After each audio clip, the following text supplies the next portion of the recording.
করছেন আমি বিনয়ের সাথে অনুরোধ করা পুষ্প স্তবক নিয়ে এসেছেন, আমি তাদেরকে অনুরোধ করব আপনারা সারিবদ্ধভাবে দাঁড়িয়ে যান। আগে উপজেলা প্রশাসনের পক্ষ থেকে যে কর্মসূচি গ্রহণ করা আছে এটি শেষ হবে। মূল্য অর্পণ করছেন ঘূর্ণাকুণ্ড উপজেলার সুযোগ্য নির্বাহী অফিসার জনাব দিদারুল আলম।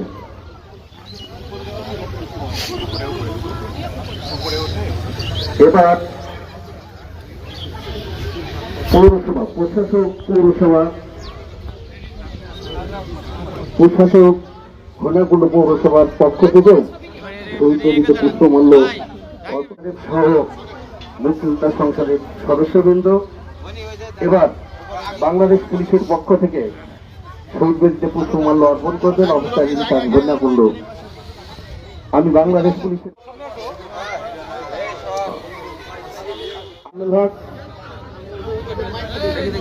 ইমাম উপজেলা পরিষদ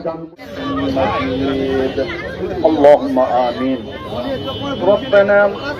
ربنا ظلمنا أنفسنا وإن لم تغفر لنا وترحمنا আল্লাহ ঐতিহাসিক 16 ডিসেম্বর আল্লাহ মহান বিজয় দিবস উপলক্ষে দেশব্যাপী